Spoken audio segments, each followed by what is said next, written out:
The floodlights came on all at once, and Anouk reader nearly fell. She had skated the public lake at Valenmoose 100 midnights in a row, always alone, always in darkness, because darkness was the only time the ice belonged to her, and not to the children whose small hands she held all day.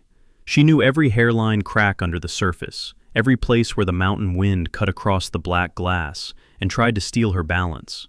She knew this lake the way you know a person you have stopped speaking to, but never stopped loving. So when the light exploded around her 6 towers of white that had not been there an hour ago, planted in the snow like something grown overnight, her blade caught her ankle, screamed its old warning, and she came down hard on one knee. For a moment she just knelt there, breath fogging, heart slamming against her ribs. The lake was ringed now, not by a crowd, by absence. The little wooden dock where teenagers usually smoked and laughed had been cleared. The footpath was blocked by 2 black vehicles she couldn't quite see, only sense the way you sense a large animal in a dark room. Everything ordinary had been swept away, and in its place was a stage. And on the shore in the exact seam where the light died and the pines began, a man was standing. He did not move. He did not call out. He simply watched her hands in the pockets of a long, dark coat, snow settling on his shoulders as if even the weather had agreed to be still around him. She could not see his face, only the shape of him, tall, unhurried, carved out of the cold. But she felt his attention like a hand pressed flat against her spine. "Hello."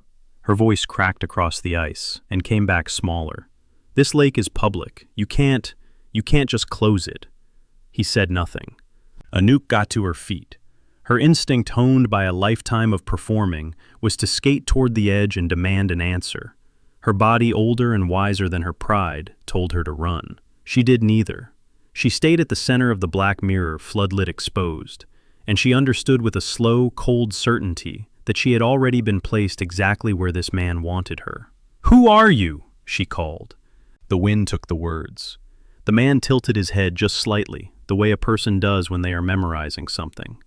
Then he turned and walked back into the trees, and the darkness folded around him, and the SUVs pulled away without headlights, and the floodlights blinked out 1 tower at a time, until the lake was hers again. She stood in the dark, shaking, and she did not know yet that she had just met the most feared man in the country. She only knew that for the first time in months, the fear that lived in her chest, the low, constant hum she had learned to call normal, had gone completely, strangely silent.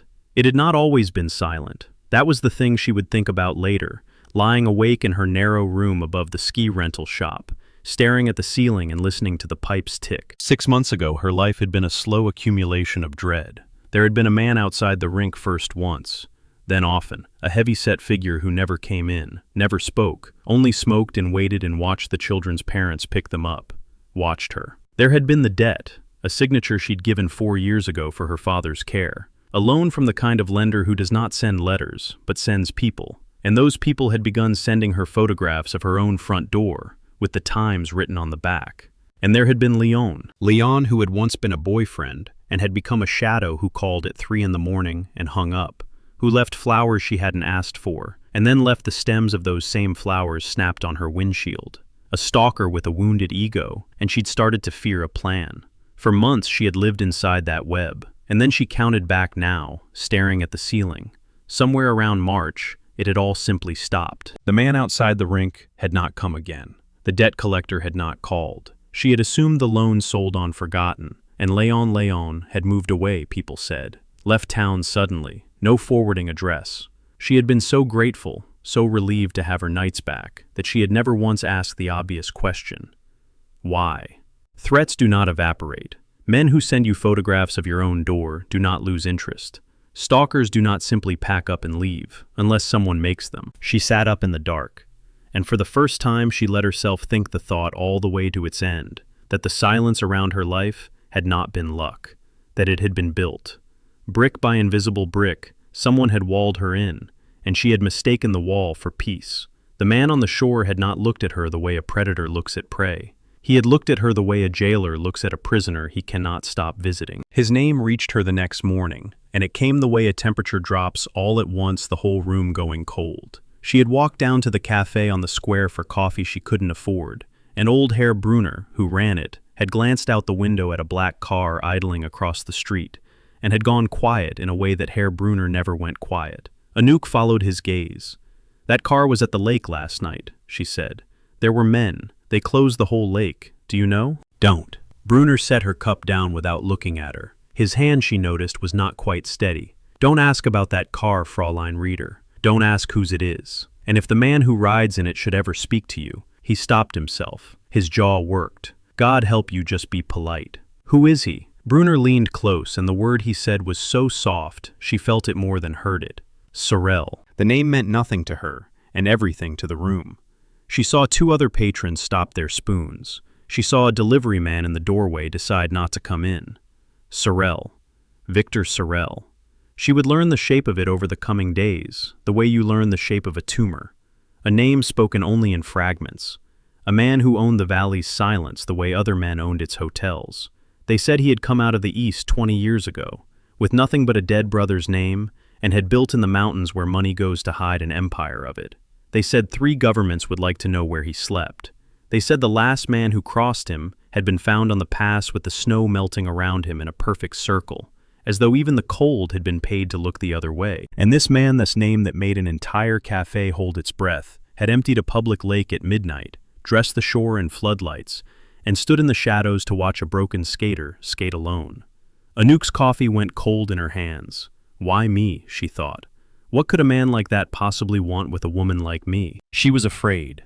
Of course she was afraid. But underneath the fear threaded through it was a second feeling she despised herself for, because it was not fear. It was the electric, terrible pull of being for the first time in her life, the only thing in the room a dangerous man could not look away from. He came again 3 nights later. She had told herself she would not skate. She had told herself she would stay in her room with the door locked. And she had lasted until 11, and then the ice had called her, the way it always did. The way it had called her since she was 6 years old, and the world first fell away under her blades. She could no more stay off it than stop breathing.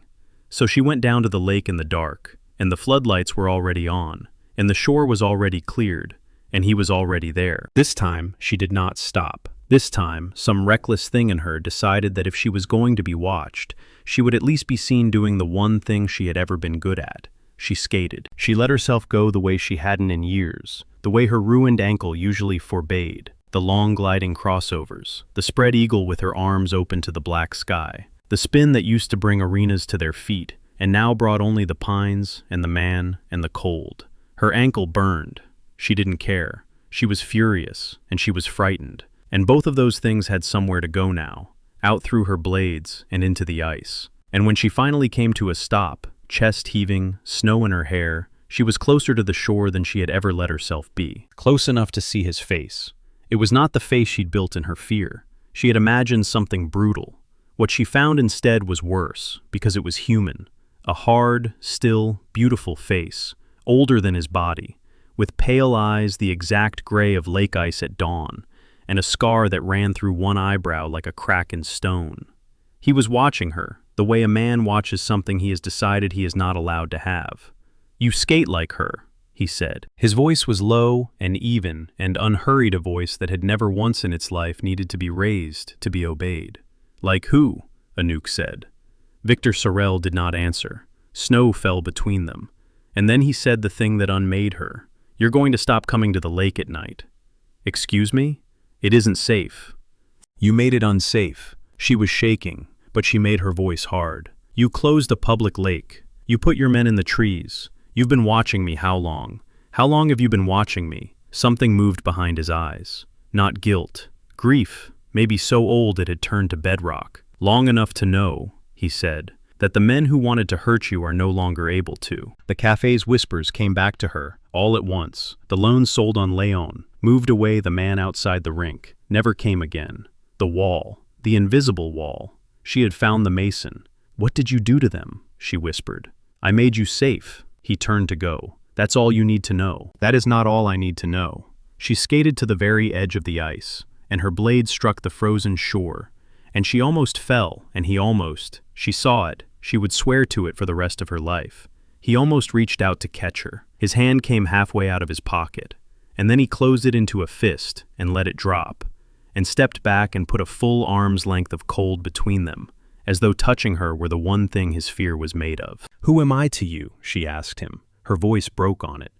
"Please, why are you doing this?" Viktor Sorel looked at her for a long moment. This woman on the black ice, with the floodlights turning her breath to gold, and for just a second, the whole terrible edifice of him seemed to soften at the mortar. "Go home, Anouk," he said, and the sound of her name in his mouth, the fact that he had it, the intimacy of it, went through her like a blade. "Lock your door, and don't skate where I can't reach you." Then he was gone, and the lights went out, and she stood alone in the dark, with the dizzy, sickening understanding that she had never in her life been so protected or so trapped, and that the two had become, somehow, the same thing. The crystal cage had walls she couldn't see until she pressed against them. She tried that week to test them. She took a bus toward Zurich to visit a friend, and at the station, a man she had never seen fell into step 3 paces behind her, polite, patient, permanent, and did not leave until she came home. She tried to withdraw money to leave town, and found that her 4-year debt, the loan that had haunted her, the signature that had owned her, had been paid in full, the account closed, the lender dissolved. She was free of it. She had never felt less free. She was watched at the market. She was watched at the rink where the children skated on oblivious, while a man in a gray coat read a newspaper he never turned the pages of. She was fed and guarded and untouchable, and she began to understand the particular cruelty of a beautiful prison, that there is no one to hate, no bars to rattle, only the constant, courteous, suffocating fact of being kept. And she began, against every instinct she had, to want to understand the man who was keeping her. Because there were the other things, the small, impossible things. The new blades that appeared in her locker, custom the exact model she had worn at 19, when she still had a future, the model that had been discontinued for a decade, that could not simply be bought. The heating that got fixed in her freezing room above the shop, the landlord suddenly mysteriously unwilling to take her rent, the night the power failed across the whole valley in a storm, and her building alone, kept its lights. He was not just walling out her enemies. He was in 100 silent ways trying to give her the life she had lost. And a man does not do that out of duty. A man does that out of something he cannot say. So one night, she did not skate. She sat on the cold dock and she waited. And when the floodlights came on and the shore cleared and the shape of him appeared in the trees, she called out, "I'm not going to skate tonight. Come and sit with me or don't. But I'm not performing for you anymore." For a long time, nothing happened. Then Viktor Sorel walked out of the tree line across the cleared snow and lowered himself onto the far end of the dock, a careful gulf of frozen wood between them, and looked out at the lake he had emptied for her, and said nothing at all. "You said I skate like her," Anouk said quietly. "Like who?" The snow fell. When he finally spoke, his voice had changed, all the granite gone out of it, and something worn and terrible underneath. "I had a brother," Viktor said. "Elias. He was younger than me by 9 years. He was—" a muscle moved in his jaw. "He was the good one, the one thing I built all of this to keep clean. He wanted nothing to do with what I am. He wanted to teach, to ski, to fall in love with a girl and grow old in a valley where no one had ever heard the name Sorel." Anouk went very still, because a cold thread of memory had begun to pull. 10 years ago he came to a town like this one, Viktor said. And he met a skater, a real one, the kind who was going to the Olympics, everyone said. She had an ankle like glass and a heart like nothing he'd ever seen. And he loved her the way I have never loved anything, openly, stupidly, without a single wall around it. He turned his head and looked at her, and his gray eyes were wet, and she understood, and the understanding stopped her breath. "He loved you, Anouk. You never knew his real name. You never knew mine. You knew a boy called Eli, who worked at the rink in Grindelwald, the winter you tore your ankle apart, who carried you off the ice on his back, who sat with you in the hospital and told you your life wasn't over." "Eli," she whispered. She was crying now, and hadn't known when it started. "Eli, he disappeared, in the spring. Everyone said his family took him back, that he'd never really been." She pressed her hand to her mouth. "I thought he left me.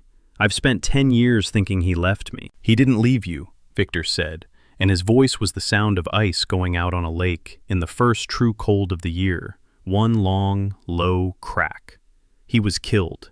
Because of me. Because a man in my organization wanted to send me a message, and he knew the one clean thing I had, the one soft place, was my little brother. They took Elias and they left him on a frozen lake. Anouk, a lake like this one, and I found him there, on the ice, in the dark. And I knelt down beside him and I made him a promise. The floodlights hummed. The whole valley seemed to lean in to listen. He had a photograph in his coat, Viktor said. Of you. He'd been carrying it for a year. And I swore over his body that the girl he loved would never be touched by this world again. That I would build a wall around your whole life so high and so quiet that you would grow old in your valley and never once know it was there. That was the promise. That was the only thing I've kept clean in 10 years. His hands were shaking now, this man whom nothing frightened. You were never supposed to see me. I broke my own oath the night I turned on those lights. I don't. He stopped. He looked at her like a man looking at a fire he knows will burn him. I don't know why I couldn't stay in the trees anymore. Anouk crossed the gulf of frozen dock and sat down beside him, close enough that their shoulders nearly touched, and he flinched away, as if her nearness were the one thing in the world he had no defense against. Because 10 years is a long time to guard someone you've never spoken to, she said softly. And only love does that, Viktor. Not oaths. Only love. He didn't answer. But he didn't move away again either. And they sat together on the dock at the edge of the black lake. The murderer and the skater. The guardian and the ghost of the boy they had both lost. And for one moment, the crystal cage felt less like a cage and more like the only warm room in a very cold world. It was, of course, exactly the moment the world chose to end. The first shot cracked the ice. It came from the tree line behind them, and it struck the frozen surface of the lake 10 feet out and sent a white star webbing across the black glass. And Viktor Sorel moved faster than anything Anouk had ever seen. He did not run from the shot. He turned toward her and put his whole body between her and the trees, and drove her down onto the dock beneath him, one hand cradling the back of her head so it wouldn't strike the wood. And above her, his face was no longer worn or wet or human. It was the face of the most feared man in the country, and it was terrible, and it was unmistakably afraid. Not for himself, for her. Stay down, he said into her ear, calm as a man ordering coffee, while a second shot tore splinters from the dock a foot from her hip. Whatever happens, stay down and stay behind me. Viktor. His name is Viktor Voss. He was scanning the trees, his body a shield, his voice never rising. He was my lieutenant. He was the man who ordered Elias killed. I found out 3 years ago, and I've been closing his throat by inches ever since. He knows I'll finish it, so he's come for the last thing I have left to lose. His gray eyes came down to her face for 1/2 of 1 second, and everything was in them. You. Floodlights that Viktor had meant for romance became a killing stage. Figures broke from the trees, Voss's men, for 5 dark shapes on the white snow, and Viktor's own men rose from where they had always invisibly been, and the night came apart into muzzle flash and shouting, and the flat percussion of gunfire rolling off the mountains. Anouk pressed herself to the frozen dock, and felt Viktor above her, over her, an unbreakable dark weight. And she understood that she was watching a man keep a 10-year-old promise in real time, with his body, with his life. A man came around the end of the dock. Anouk saw the gun before Viktor did, and she did the only thing a lifetime on the ice had ever taught her. She moved. She swept her skate blade in a low, brutal arc, and took the man's legs out from under him on the frozen wood, and he went down hard, and Viktor was on him before he could rise, and it was over. That part of it in a red instant she would never fully let herself remember. Then Viktor hauled her up, and they were running off the dock along the shore into the trees, and behind them the floodlights shattered one by one as the fight found them, and the whole beautiful stage he had built for her went dark. They ran until the guns fell behind, and the forest swallowed them, and then Viktor pulled her into the lee of a great fallen pine, and held up one hand for silence, and listened to the mountain the way she listened to ice. He was bleeding. She saw it in the moonlight, a dark stain spreading high on his left arm, another at his ribs. He had put himself between her and every bullet on that dock, and his body had paid for it, and he had not made a single sound. "You're hurt," she breathed. "I've been hurt before. Viktor, listen to me." He took her face in his uninjured hand, and it was the first time he had ever touched her on purpose, and his hand was shaking, and warm, and steady all at once. "There is a house, a safe house above the tree line on the north face. My men will draw Voss toward the pass. You and I are going up. Can you climb? On skates." Something that was almost a smile, touched the corner of his mouth. "Take them off. You've done harder things on that ankle than a mountain." She took them off. She climbed. He climbed beside her, bleeding into the snow, guiding her over the black rock and the moon-blue drifts. And every time she slipped, his hand was there. And every time his own strength failed, he pushed her ahead of him, so that if he fell, he would fall alone. They climbed for an hour, for a year, until the trees gave way to stone and ice, and the enormous silence of the high places. And there, built into the mountain, like something the mountain had grown, was the house. Inside it was warm. Inside it was stocked and hidden and full of the quiet evidence of a man who had spent 10 years preparing to protect something. And on the wall of the main room, when she turned, Anouk stopped breathing. Photographs, dozens of them, hundreds. Her at the rink with the children, her on the lake in the dark, her at 19 in her competition dress, her at 29 in her threadbare coat, her laughing, her crying, her sleeping in a hospital bed with a boy's jacket over her shoulders that she suddenly recognized as Eli's. 10 years of a life watched over, kept, adored from the shadows by a man who had sworn never to let her see his face. It should have terrified her. It was the wall made visible, the cage laid bare, every private moment of her life catalogued by a killer. And yet, she walked the length of that wall, and she saw not surveillance but devotion, not a stalker's trophy, but a widower's shrine. Each photograph placed with the care of a man tending the only clean thing left in his world. She reached the one of herself asleep in the hospital, 10 years young, and beside it, pinned to the wood, was the photograph. The one Elias had carried in his coat, the one Viktor had taken off his brother's body on the ice, and had kept all this time at the center of everything. She turned around. Viktor was leaning against the door frame, gray and bleeding, and watching her look at the truth of him, with the expression of a man waiting to be sentenced. "I know how it looks," he said quietly. "It looks," Anouk said, and her voice was thick, "like a man who has loved me for 10 years without ever once asking me to love him back." And she crossed the room, and she pressed her hand to the wound at his ribs to stop the bleeding. And she looked up into the ice-gray eyes of the most feared man in the country, and she did the thing that his fear was made of, the thing he had stepped back from a dozen times on the shore of a frozen lake. She kissed him. He tried even then to keep the wall. "You don't want this," he said against her mouth, hoarse, desperate, his hand fisted in her hair like a man holding on to the edge of something.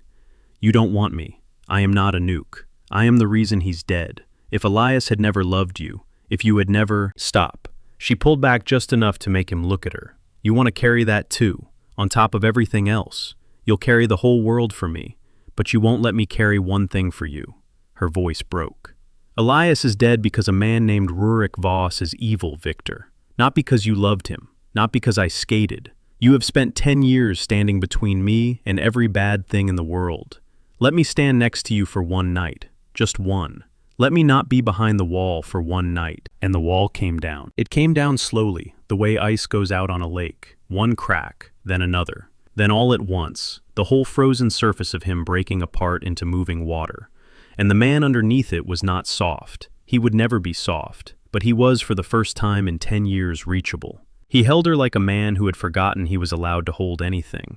He said her name into her hair, like it was a word in a language he'd thought was dead. And in the warm, hidden house above the tree line, with his blood on her hands, and his brother's ghost on the wall, and the mountain keeping its enormous silence around them, Anouk Reeder and Viktor Sorel, finally, after 10 years and a dead man's promise, stopped standing on opposite sides of the ice. But the dead man's promise was not finished with them. Because Viktor Voss had not come to the lake to kill a skater, he had come to draw out a king. And a king who runs to a safe house has only told his enemy where the last door is. They came at dawn. Anouk woke to the sound she would hear in nightmares for the rest of her life, the low, approaching thud of a helicopter against the mountain. And Viktor was already up, already dressed, already at the window with a gun she hadn't known he wore. And the grief on his face was the worst thing she had ever seen, because it was the grief of a man who has just realized he has led the wolf to the one lamb he swore to save. "He tracked us," Viktor said. "I got sloppy. His jaw clenched. "I let myself have one night, and it's going to cost you your life." "It isn't going to cost me anything." Anouk was pulling on her boots, her mind cold and clear the way it went cold and clear before a competition. "How many?" "Enough." "Then we don't fight them. We outlast them. This is a mountain, Viktor. I have spent my whole life on ice, and you have spent your whole life in the dark. And Rurik Voss is a lowland butcher who's never climbed anything harder than a staircase. Where does he not want to go? Something flickered in Viktor's eyes, surprise, and under it, for the first time, something that looked like being seen.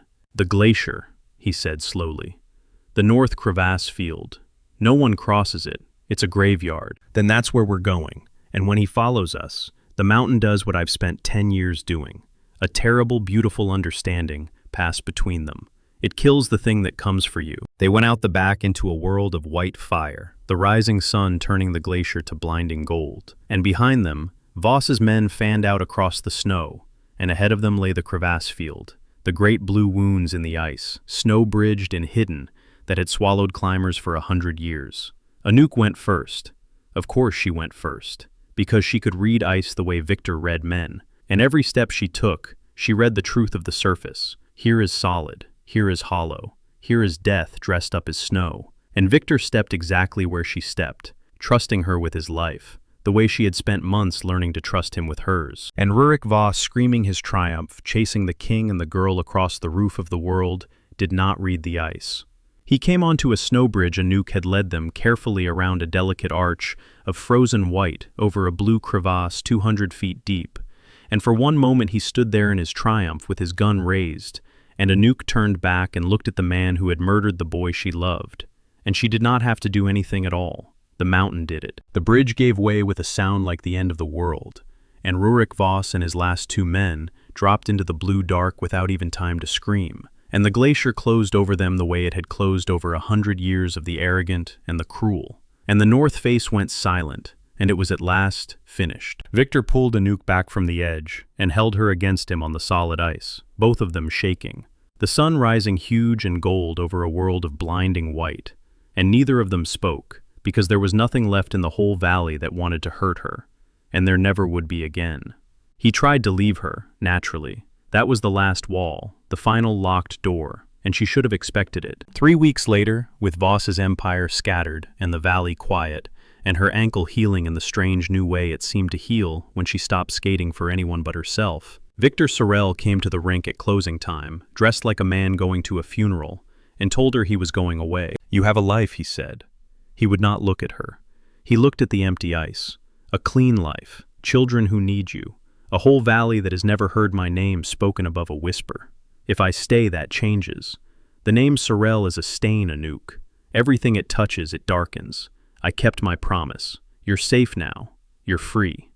The best thing I can do, the last thing, is to take the stain and go. So that's it. She stood at the edge of the ice in her old coat, and she was not crying, because she had spent her whole life learning to perform under pressure, and she performed now, steady, furious, magnificent. 10 years, a promise over your brother's body, a wall around my entire life. A wall you came out from behind Viktor because you couldn't stay in the trees anymore. And now that I know you, now that I've climbed a glacier with your blood on my hands, now that I finally understand that the man everyone in this valley is terrified of is really just a boy who lost his brother and never let himself grieve. Now you want to protect me from yourself." His jaw worked. "Yes, you don't get to." She stepped onto the ice in her boots without her skates and walked across it toward him unafraid of falling, because she had finally learned that some ice holds. "You have decided for 10 years what is best for me from a distance. You decided I should never know your face. You decided I should never know Eli's fate. You decided I should be safe instead of free, and then you decided I should be free instead of loved. And I have let you decide everything. Viktor and I am done." She reached him. She took his cold face in both her warm hands. "This one is mine. This one I decide. And I choose the stain. I choose the dark house on the mountain, and the wall of photographs, and the man who kept a promise for 10 years without asking for a single thing back. I choose you. Now stop protecting me from the only thing I've ever wanted." And Viktor Sorel, who had never in his life been told no, who had never once needed to raise his voice to be obeyed, who had built an empire out of silence and a cathedral of grief out of a single photograph, looked at this woman standing on the ice she had reclaimed for herself, and the last wall in him fell, and he did not try to build it again. "I don't know how to be loved," he said. It was the most honest thing he had ever said to anyone. "I know. Anouk said gently. Neither did I. But I know how to teach beginners. She smiled, and there were tears in it, and there was a whole future in it. Come here, I'll show you how to stand up on the ice. It always starts the same way. You fall, and you let someone help you up, and you learn that the ice will hold you. She took his hand. It held me. It'll hold you. That's the promise I'm making. Over the living this time, not the dead. He came onto the ice. The most feared man in the country in his funeral coat took the hand of a broken skater and let her lead him out onto the black glass. And he was clumsy, and he almost fell, and she caught him, and he laughed an astonished, rusty, unpracticed sound, the sound of a thing thawing after 10 frozen years. And she laughed with him, and above them the mountain kept its enormous, ancient silence, and below them the ice held. They married in the spring, when the lake at Wallenmoos went soft and blue, and returned to being just a lake, a public one, that anyone could walk beside. There were no black SUVs. That was the thing the valley noticed and never quite understood, that the name that had made them hold their breath for 20 years had simply quietly put itself down. Viktor Sorel dismantled it piece by piece, the way he had built it, and what he kept was small, a house above the tree line, a wall of photographs to which he added now new ones with her laughing, ones with the two of them, ones taken not in secret, but in joy, and a woman who taught the valley's children to skate, and who taught him, slowly, over many falls, that the ice will hold. On their last night before the wedding, Anouk went down to the lake alone, in the dark, the way she always had. The floodlights did not come on. The shore was not cleared. There were no men in the trees because there was no longer anything in the whole world that wanted to hurt her, and there never would be again. But there was a man on the shore. He was standing where he had always stood, in the seam between the light and the dark, hands in the pockets of a long coat, snow that was almost finally rain, settling on his shoulders. And this time, when she skated toward him, he did not turn and disappear into the trees. This time, he stepped out onto the ice to meet her. You came out from behind the wall, she said, gliding into his arms, and the ice held them both. There's no wall anymore, Viktor Sorel said, and he kissed her under the last snow of the winter, on the black lake he had once emptied at midnight, just to watch her skate alone. There's only you. There was only ever going to be you. And somewhere, on a wall in a warm house above the tree line, a 10-year-old photograph of a girl in a competition dress finally stopped being a shrine to a dead man's love and became instead the first page of a living one. The ice held. It always had. It just took the most frightened man in the world 10 years to believe it.